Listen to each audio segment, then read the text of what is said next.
بسم اللہ الرحمن الرحیم۔ اللہ کے رسول حضرت محمد صلی اللہ علیہ وسلم بار بار امام حسین کو بلند کر کے دنیا کو یہ بتاتے تھے، یہ حسین مجھ سے ہے اور میں اس حسین سے۔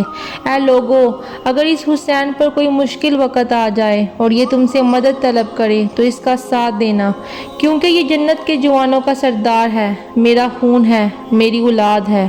لیکن افسوس، ابھی رسول اللہ کی وفات کو تھوڑا ہی وقت گزرا تھا کہ کربلا کے میدان میں ایک طرف لاکھوں کا مجمع تھا اور دوسری طرف وہ حسین جس کو اللہ کے رسول اپنے کندھوں پر سوار کیا کرتے تھے۔ امام حسین اپنے نانا کی امت سے بار بار کہتے ہیں کہ کیوں میرا رستہ روکا ہے؟ اے لوگوں، مجھے پہچانو، میں تمہارے نبی کا نواسہ ہوں۔ کیوں 3 دن سے میرے بچوں کو پیاسا رکھا ہے؟ کیوں میرے عزیز و اقارب کو شہید کیا ہے؟ بتاؤ، کیا میں نے رسول اللہ کی شرائط کی خلاف ورزی کی ہے؟ کسی انسان کا حق کھایا ہے؟ کسی انسان پہ ظلم کیا ہے؟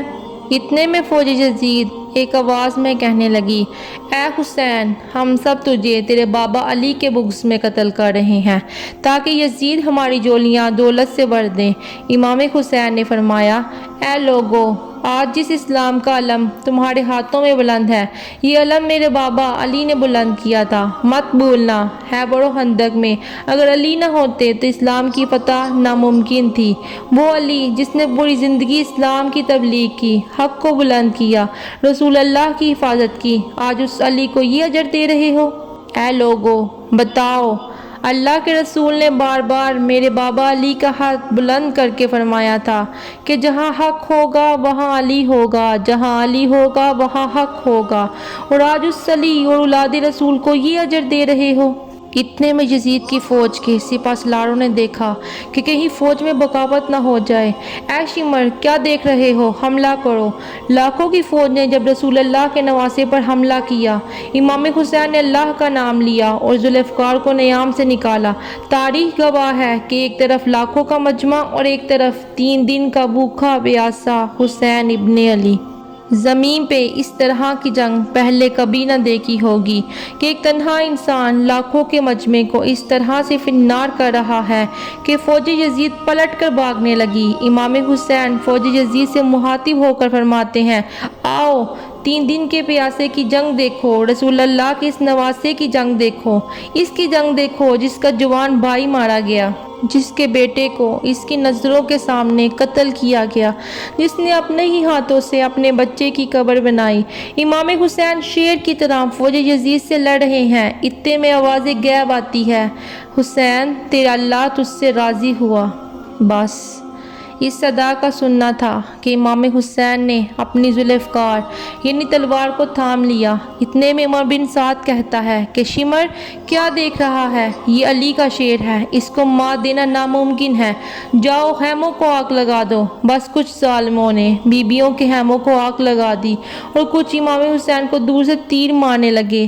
امام حسین کبھی بیبیوں کے خیموں کی طرف بڑھتے ہیں تو کبھی فوج کی طرف جاتے ہیں۔ عمر بن سعد اور شمر نے فوج کو 4 حصوں میں تقسیم کر دیا اور یہ کہا، کوئی بھی حسین کے قریب نہ جائے، جس کے پاس جو چیز ہے وہ دور سے حسین کو مارے۔ جس کے پاس نیزہ تھا اس نے نیزہ مارا، جس کے پاس تیر تھے وہ تیر مارتا رہا، جس کے پاس برچیاں تھی وہ برچیاں مارنے لگا۔ تاریخ میں لکھا ہے کہ جس کے پاس مارنے کو کچھ نہ تھا وہ کربلا کی گرم زمین سے مٹی اٹھا کر امام حسین کی طرف پھینکتا رہا۔ امام حسین کے جسم مبارک پہ ہزاروں زخم لگتے رہے۔ آپ کے جسم مبارک پر اتنے تیر تھے کہ آپ کا جسم مبارک نظر تک نہیں آ رہا تھا۔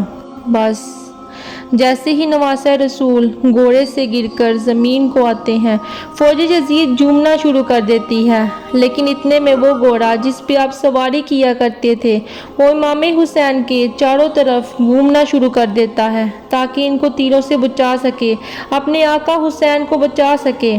وہ گھوڑا دوڑ ہی رہا تھا کہ اتنے میں عمر بن سعد نے کہا، اے لوگوں، رکو، میں نے اپنی آنکھوں سے دیکھا تھا، اس گھوڑے پہ اللہ کے رسول سواری کرتے تھے، کہیں تیر اس گھوڑے کو نہ لگے، اور یوں تیروں کو چلانا بند کیا گیا۔